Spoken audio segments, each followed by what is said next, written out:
It's news time. Information is power. Be current. The news headline: one killed as Biafran separatist leader BNL Cameroonian forces clash in Bakassi Peninsula. The news in full.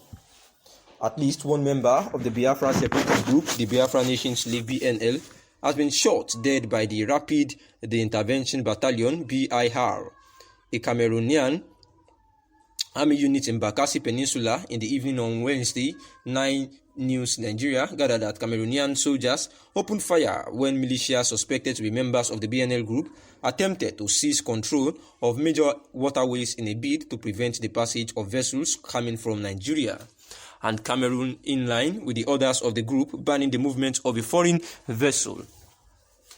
Also, it was reported earlier this month that the BNL seized control of the entrance to Bakassi Peninsula, a boundary between Akpabuyu and Bakassi, hoisting the Biafran flag. They retreated before the arrival of the Nigerian Armed Forces. In their verified Facebook page, they claimed responsibility for their actions, refuting reports that it was carried out by members of the indigenous people of Biafra IPOB, whose leader, Mr. Nnamdi Kanu, is standing trial. BNL is among the separatist group fighting for the restoration of Biafra. The group is led by Prince Timothy Richards and Ibuta Akor Takon, respectively. They have their chief of staff, Linus Essien, an indigene of Bakassi. They operate mainly at Cameroon border towns in Cross River States, Bakassi Peninsula, and Akwa Ibom. And this is the news about the BNL duel with the security agencies, which cost the lives of at least one of their members of the separatist group, where the Cameroonian army unit in Bakassi was said that on Wednesday they had an open fire or a gun duel with the militias, BNL militias, and those BNL group was trying to seize control of the major waterways and also to prevent vessels coming into Nigeria, and the Cameroon inlines and with the orders of the foreign group banning the movement of a foreign vessel, and they were even trying to seize control of the entrance to Bakassi Peninsula, a boundary that was actually between the Akpabuyu and the Bakassi, and they wanted to hoist the Biafran flag. And at the end of the day, they were able to retreat before the arrival of the Nigerian Armed Forces. The investigation is incapable of identifying all the suspected perpetrators and their sponsors and credibly delivering justice in the matter. The petition, read in part, we urge you to push for the adoption of a resolution by the Human Rights Council to establish an international, independent, and impartial investigative mechanism into the attack on Justice Odili and other unresolved cases of intimidation and harassment of the judiciary and assault on the rule of law in Nigeria since May 29, 2015. An international investigation into the cases of intimidation and harassment of judges in Nigeria will meet the highest international standards and best practices and assist the Nigerian authority to take steps to improve respect for the independence of the judiciary, the rule of law, and access to justice for victims and human rights.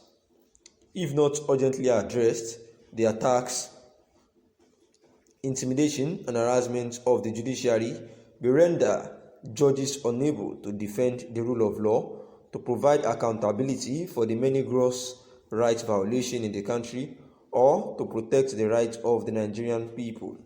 Nigerian authorities have taken a legal obligation to take measures to protect the independence of the judiciary and ensure the safety and security of individual judges.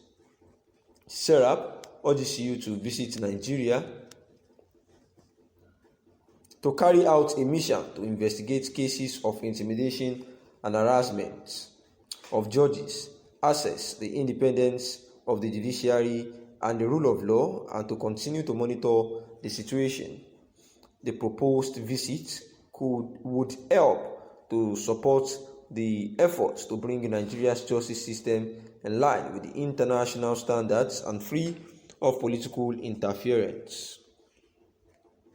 Nigerian authorities continue to fail and also to thoroughly, impartially, independently, transparently, and effectively investigate cases of attacks intimidation, and harassment of judges, the very people who protect and guarantee human rights, while the Nigerian authorities have arrested some of the suspected perpetrators. At least 10 more persons reportedly involved in the assault on Justice Odili are still very large.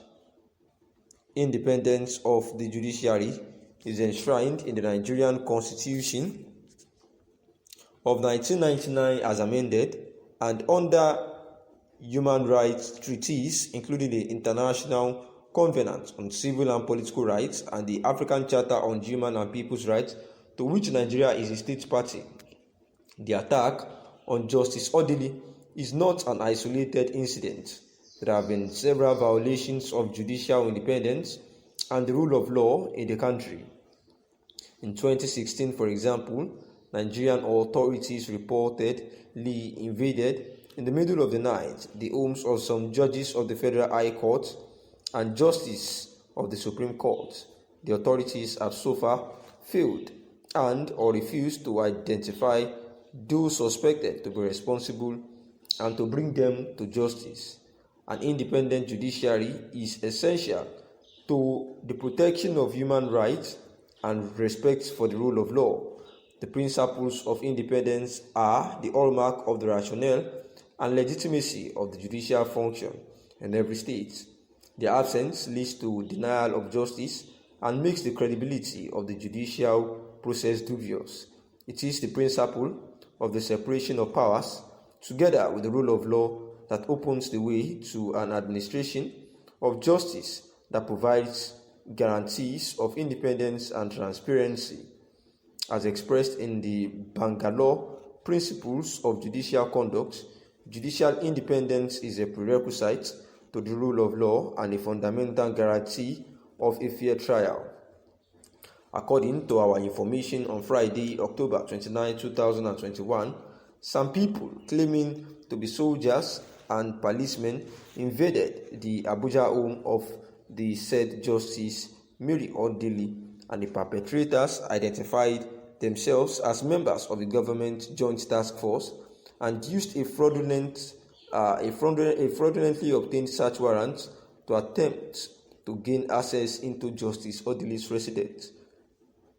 The perpetrators claimed they had information that illegal activities were going on in such residence, and that was why they went to invade the house of the Justice Odili.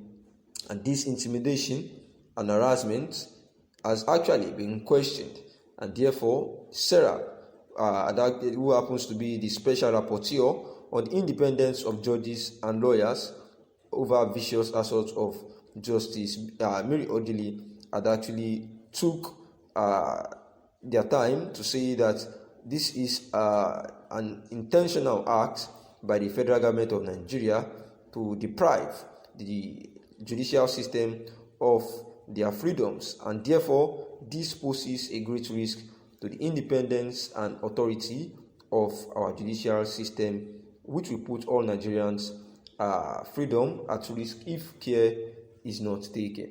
Thanks for listening.